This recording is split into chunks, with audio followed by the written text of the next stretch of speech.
ये कहानी है एक ऐसे आदमी की जो अपने दिमाग और पावर से अपने इलाके की राजा बनना चाहता है और लोग उसे एक तरह से राजा मानते भी थे। लेकिन भले ही वो सबके लिए बलवान क्यों ना हो, बिस्तर पर वो एक भीगी बिल्ली के समान था। ना तो वो खुद को खुश कर पाता था और ना ही अपने पत्नी को, और इस वजह से उनकी कोई बच्चा भी नहीं था। अब जो औरत थी वो किसी भी तरह से एक बच्चा चाहती थी और इस वजह से उसकी पत्नी दूसरी मर्दों के साथ अवैध संबंध बनाती थी। दोस्तों, ये एक ऐसी कहानी है जिसमें कि कोई भी कैरेक्टर फालतू नहीं है, सभी किसी न किसी तरीके से एक दूसरे से जुड़े हुए हैं। तो चलिए शुरू करते हैं। कहानी की शुरुआत में हम एक समुद्री तट को देख पाते हैं जहां पर एक मछली तड़प रही होती है। इस मछली के पीछे एक रहस्य छिपा हुआ है जिसे हम फिल्म के बिल्कुल अंत में जान पाएंगे। मछली के पास एक लड़का अजीबोगरीब अंदाज में नाच रहा होता है। नाव पर बैठी एक बूढ़ी औरत मछली की तरफ भाला फेंकती है जिससे वो मछली मर जाती है। इस बूढ़ी और लड़के के बीच गहरा संबंध है जो हमें फिल्म के दौरान धीरे धीरे समझ में आएगा। मछली के मरने के साथ ही दो आदमी बाइक पर सवार होकर समुद्र के किनारे से गुजरते हैं। यहाँ एक लड़का है जिसका नाम है मोकाई। वो डब्ल्यू भाई नाम के एक आदमी के खिलाफ कुछ लोगों को भड़काने की कोशिश कर रहा है। ये लोग धीरे धीरे एक साथ रहने की सलाह देते हैं। थोड़ी देर बाद हमें डब्ल्यू भाई को दिखाया जाता है जो समुद्र के किनारे मछली के व्यापार में शामिल है। इसके साथ ही वो कई गैर कानूनी कामों में भी लिप्त है। डब्ल्यू भाई का कारोबार मदन हलदार नाम के एक आदमी के माध्यम से चलता है। मदन हलदार यहाँ की इलाके का एक नेता है। डब्ल्यू भाई मदन से कहता है कि मंदार और बंका को बुलाओ, मोकाई को खत्म करना होगा। इस पर मदन कहता है कि मंदार को पहले जोराबादी देने की बात हुई थी, अब इसे दे दीजिए। डब्ल्यू भाई कहता है कि मैं उसे वो देने वाला नहीं हूँ, इसीलिए तो अब तक नहीं दिया। तभी डब्ल्यू भाई का बेटा वहाँ आता है और गुस्से में शराब पीने के लिए पैसे मांगता है। डब्ल्यू भाई के परिवार में उसकी पत्नी और बेटा भी है। लड़के का नाम है मंशा और वो बेहद गर्म मिजाज का है, लेकिन उसके गुस्से का कारण ये है कि उसने कभी भी अपने पिता का प्यार नहीं पाया। उसका पिता हमेशा अपने कारोबार और औरतों में उलझा रहता है। इसके बाद हमें मंदार को दिखाया जाता है। मंदार डब्ल्यू भाई का दाहिना हाथ है। डब्ल्यू भाई के जितने भी गैर कानूनी कारोबार है वो सब मंदार ही संभालता है, लेकिन मंदार शारीरिक रूप से अक्षम है और इसी कारण उसकी पत्नी के साथ अक्सर झगड़े होते रहते हैं। यही वजह है कि मंदार की पत्नी, जिसका नाम लैली है, और लैली के साथ डब्ल्यू भाई का अवैध संबंध है। मंदार इसके बारे में कुछ नहीं कहता। खैर, लैली एक रात मंदार के साथ बातचीत कर रही थी और तभी डब्ल्यू भाई का फोन आता है और वो मंदार से कहता है, तेरे बचपन के दोस्त के पर निकल आए हैं, उसे रास्ते से हटा दे और बंका को भी साथ ले जा। अगले दिन मंदार बंका को फोन करके सारी बात बता देता है। इसके बाद हमें मोकाई और एक लड़के को दिखाया जाता है। जब वो लड़का वहाँ से चला जाता है तो मोकाई अकेला रह जाता है। तभी मंदार और बंका वहाँ आते हैं और मोकाई से कहते हैं, चल समुद्र किनारे पैर फैलाकर शराब पियेंगे, बहुत दिनों से साथ में शराब नहीं पी है। मोकाई पहले मना करता है लेकिन बाद में मान जाता है। असल में मोकाई ने उस दिन भाषण दिया था वो डब्ल्यू भाई के खिलाफ था, इसलिए डब्ल्यू भाई ने उसे मारने की योजना बनाई थी। मोकाई को बीच समंदर ले जाकर मारने की कोशिश की जाती है, लेकिन मारने से पहले मोकाई कहता है, मंदार तू कितना बड़ा बेवकूफ है। जो इंसान पूरे गेलपुर का राजा बनने की ताकत रखता है वो डब्ल्यू भाई का पालतू गुलाम बना हुआ है। उसके इस बात के बावजूद मंदार अपने बचपन के दोस्त को मारकर समुद्र में फेंक देता है। दूसरी तरफ मंचा समुद्र किनारे टहलते समय किसी लड़की की हंसी की आवाज सुनता है। वो पास जाकर देखता है तो वहाँ मदन बाबू की छोटी बहन लाखूमणि फंटूस के साथ बातचीत कर रही थी। असल में मंचा लाखूमणि को बहुत पसंद करता था, इसलिए वो गुस्से में आकर मदन बाबू को दो चार खरी खोटी सुना देता है। इधर रात के समय शहर से मंदार और बंका लौट रहे थे। तभी रास्ते में उनकी मुलाकात मजनू बूढ़ी से होती है। जब मंदार मजनू बूढ़ी को 100 रुपए देता है तो वो कहती है, ये भी तुझे वापस मिलेगा, तू 50 और तू 50। इसके बाद वो वहाँ से डब्ल्यू भाई के घर चले जाते हैं। डब्ल्यू भाई और मदन बाबू वहाँ बैठकर शराब पी रहे थे। डब्ल्यू भाई मंदार और बंका को 50,000 रुपए देता है। दोनों हैरान होकर एक दूसरे की तरफ देखते हैं क्योंकि मजनू बूढ़ी की बात सच हो गई थी। डब्ल्यू भाई अपनी चेन उतारकर मंदार को देता है और कहता है कि इसे लैली को दे देना। उसी रात मदन बाबू मंदार को फोन करता है और कहता है कि कुछ दिनों के लिए सुताहाटी नाम की जगह पर छिप कर रहो। मदन बाबू मंदार को सुताहाटी में छिप कर रहने की सलाह देता है क्योंकि गेलपुर में एक नया ऑफिसर आ गया है। ये पुलिस अधिकारी मोकाई की हत्या के मामले में मंदार को गिरफ्तार ना कर ले, इसलिए उसे छिप कर रहने को कहा जाता है। दूसरी ओर मोकाई का कहीं कोई पता नहीं चल रहा है, लेकिन जब उसकी साइकिल मिलती है तो पुलिस को तुरंत जानकारी दी जाती है। नया अधिकारी जिसका नाम मुकद्दर बैनर्जी है वो इस मामले की जांच के लिए आता है। ये अधिकारी एक अजीब किस्म का इंसान है जिसे पैसों का कोई लालच नहीं है, लेकिन उसकी कमजोरी सिर्फ औरतें हैं। इसके बाद हम मोकाई की लाश को समुद्र किनारे पड़े हुए देख पाते हैं। यहाँ मजनू बूढ़ी का बेटा समुद्र में गोता लगाकर मौकाई की साइकिल की चाबी ढूंढ निकालता है। उधर मंदार एक बुरा सपना देखकर जाग जाता है। दूसरी ओर जोरा फेरी में लोग आंदोलन कर रहे हैं। उनके आंदोलन का मुख्य मुद्दा मौकाई की हत्या की उचित जांच कराना है। डब्ल्यू भाई के मछली के कारोबार में सबसे बड़ा जोड़ा फेरी केंद्र है। इसी जोड़ा फेरी में वो नया पुलिस ऑफिसर मुकद्दर और मदन बाबू बैठकर बातचीत कर रहे होते हैं। तभी वहाँ मनशा आता है और लोगों के साथ झगड़ा शुरू कर देता है। मनशा उन पर हाथ उठाने लगता है, लेकिन मदन बाबू आकर उसे शांत करता है। इसी बीच सुताहाटी के एक दुकान में मंदार खाना खा रहा होता है। तभी उसकी नजर एक पोस्टर पर पड़ती है जिसमें एक कबीराज हर्बल डॉक्टर का नंबर लिखा होता है। मंदार छुपते छुपाते उस पोस्टर को निकाल लेता है क्योंकि वो अपनी शारीरिक समस्या का समाधान चाहता है। दूसरी ओर मनशा डब्ल्यू भाई के पास आकर कहता है, मैं कारोबार संभालूंगा। तुमने बंका और मदन को सिर पर चढ़ा रखा है, इसीलिए वो जब चाहे तब मेरा अपमान करते हैं। यहाँ डब्ल्यू भाई गुस्से से अपने बेटे मनशा को वहाँ से भगा देता है। इसके बाद डब्ल्यू भाई जोड़ा फेरी पहुँचता है और फंटूस को जोड़ा फेरी की जिम्मेदारी सौंप देता है। फंटूस तुरंत बंका को फोन करके ये बात बताता है और बंका ये खबर मंदार को देता है, जिसे सुनकर मंदार नाराज हो जाता है क्योंकि उसे उम्मीद थी कि जोड़ा फेरी की जिम्मेदारी उसे मिलेगा। उधर डब्ल्यू भाई घर लौटकर लैली के साथ फोन पर बात कर रहा होता है। तभी उसकी पत्नी ये बात सुन लेती है। डब्ल्यू भाई की पत्नी पहले से जानती थी कि उसकी और उसकी पति डब्ल्यू भाई के रिश्ते अच्छे नहीं चल रहे थे और इस पर वो कुछ कह भी नहीं सकती थी। इसके बाद हमें रात की सीन दिखाया जाता है जहाँ पर डब्ल्यू भाई और लैली इंटीमेट हो रहे होते हैं। यहाँ लैली डब्ल्यू भाई से एक बच्चा मांगती है, लेकिन डब्ल्यू भाई इस पर मना कर देता है। वो कहता है कि मैं तुझे सब कुछ दे सकता हूँ, बस बच्चा नहीं दे सकता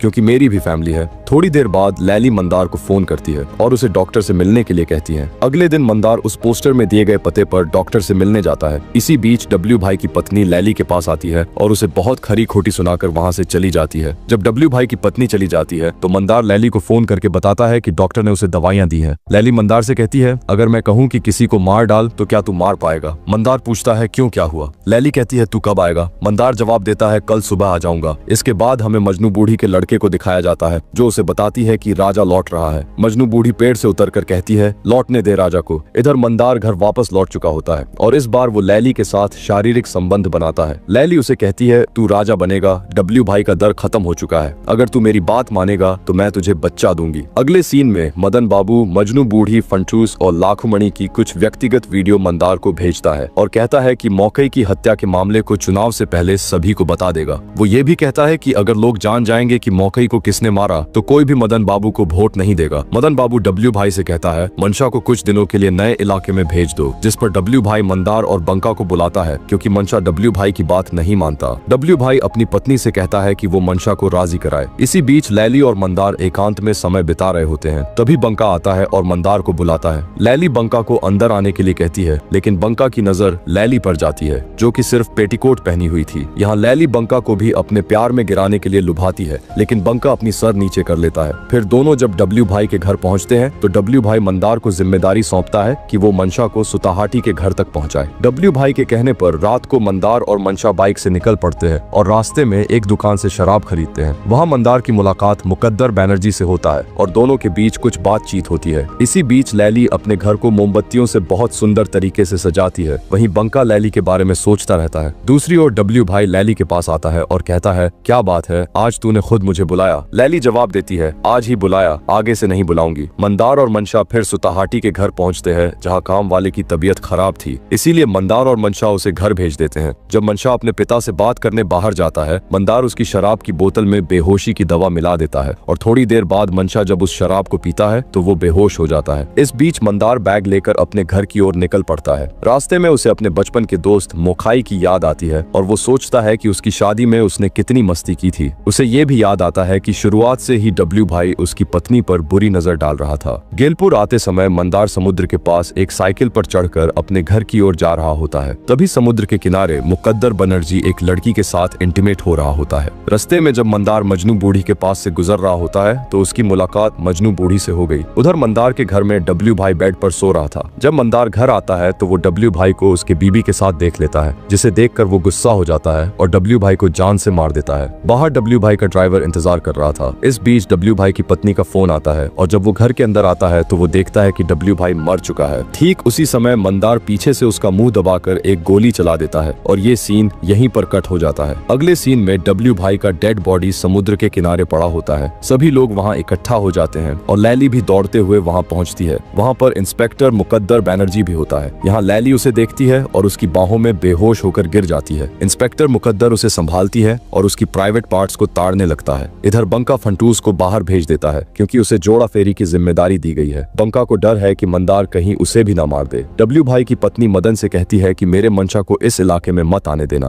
क्योंकि वो उग्र स्वभाव का था और चुनाव से पहले वो कोई परेशानी ना खड़ी कर दे, इसलिए उसे दूर रखा गया है। जब मदन मंशा को कॉल करता है तो मंशा की होश वापस आ जाती है। असल में मंदार ने मंशा की शराब में बेहोशी की दवा मिला दी थी ताकि अगर वो घर से बाहर जाए तो भी वो कोई प्रतिरोध ना कर पाए। मंदार ने मंशा को फिर से उस घर में जाकर सोने के लिए कहा। फिर मंशा मंदार को जगाकर कहता है, मंदार मेरे पिता को किसी ने मार डाला है। मंदार मंशा से कहता है, मुझे 2 दिन का समय दो, जिसने डब्ल्यू भाई को मारा है मैं उसे खुद मार दूंगा। इसी बीच बंका फंटूश को बस में चढ़ा देता है। गेलपुर के जोड़ा फेरी में काम करने वाले लोग कुछ देर के लिए मौन रखते हैं। फिलहाल जोड़ा फेरी की जिम्मेदारी मंदार को सौंप दी जाती है। यहाँ मजनू बूढ़ी की बातें सच हो जाती हैं और मंदार राजा बन जाता है। कुछ समय बाद मंदार इंस्पेक्टर मुकद्दर के पास पहुंचता है क्योंकि इंस्पेक्टर मुकद्दर ने उसे बुलाया था। मुकद्दर मंदार से कहता है कि उसे पता चल गया है कि इस हत्या को मंदार ने ही किया है। वो मंदार से रिश्वत के तौर पर लैली को मांगता है। मंदार गुस्से में आ जाता है और इंस्पेक्टर मुकद्दर से कहता है, अगर मुझे तुम्हारे पास रहकर काम करने का मौका मिलता है तो तुम्हारे लिए ये फायदेमंद होगा। घर लौटने पर मंदार लैली से ये बात कहता है। लैली गुस्से में आकर मना कर देती है। तब मंदार उसे गुस्से में कहता है, तू तो डब्ल्यू भाई के साथ रातें बिताती थी, मैंने कुछ नहीं कहा। आज मेरी बात सुन, तू चाहती थी ना कि मैं गेलपुर का राजा बनूं, तो अब मालिक की बात सुन। रात को मदन बाबू इंस्पेक्टर मुकद्दर को अपने घर खाने के लिए आमंत्रित करता है। इंस्पेक्टर मुकद्दर खाने का आयोजन खत्म करता है। यहाँ इंस्पेक्टर मुकद्दर बाहर जाते हुए कांस्टेबल से कहता है, इनके ऊपर थोड़ा ध्यान रखना। अगले दिन बंका मदन बाबू को मजनू बूढ़ी के बारे में बताता है। मदन बाबू कहता है कि तो फिर हमें उससे मिलना चाहिए। रात को जब वो बाहर जाते हैं तो तब फंटूश लाखूमणि की घर पर आता है। वहीं उस रात इंस्पेक्टर मुकद्दर लैली के साथ समय बिताने आता है। दूसरी ओर मंदार मजनू बूढ़ी को बुलवाने आता है, लेकिन वो वहाँ नहीं होती। मजनू बूढ़ी का बेटा वहाँ खाना खा रहा था। मंदार उससे पूछता है, बूढ़ी कहाँ है बेटा? तो वो कहता है, बूढ़ी नहीं है, तुम कौन हो? फिर मंदार उसे कहता है, क्या तुम मेरे बारे में जानते हो? तो मजनू बूढ़ी का बेटा जवाब देता है, मैं सब जानता हूँ। तुम कमजोर हो, तुम राजा नहीं हो, कोई और राजा है और वो तुम्हें मार डालेगा। मंदार कहता है, कौन आएगा मुझे मारने? इस पर लड़का जवाब देता है, तुझे जल्द ही पता चल जाएगा, तू जरूर मरेगा। यहाँ मंदार कहता है, मुझे कौन मारेगा? मैं पहले ही उस राक्षस को मार डालूंगा। इस पर वो लड़का कहता है, तुम नहीं मार पाओगे। मंदार फिर कहता है, बूढ़ी को बुला, नहीं तो तुझे जो पूछ रहा हूँ उसका जवाब दे। मुझे कब मारेगा? ये सब कब होगा? लड़का फिर कहता है, पहले तुम्हारी बीवी तुम्हारे सिर पर चढ़ेगी और तुम पैरों तले रहोगे। ये कहकर वो दौड़ते हुए वहाँ से भाग जाता है। जब मंदार लौटता है तब बंका और मदन बाबू से मिलता है। अगले सीन में रात को फंटूश जब अपने प्रेमी से मिलने आता है तब कांस्टेबल फोन करके इंस्पेक्टर मुकद्दर को इसके बारे में इन्फॉर्म करता है। इंस्पेक्टर मुकद्दर ये जानकारी मंदार को देती है। उस रात डब्ल्यू भाई की ड्राइवर को मंदार ने मारा नहीं, बल्कि उसने फंटूश को मारने के लिए उस ड्राइवर को भेजा।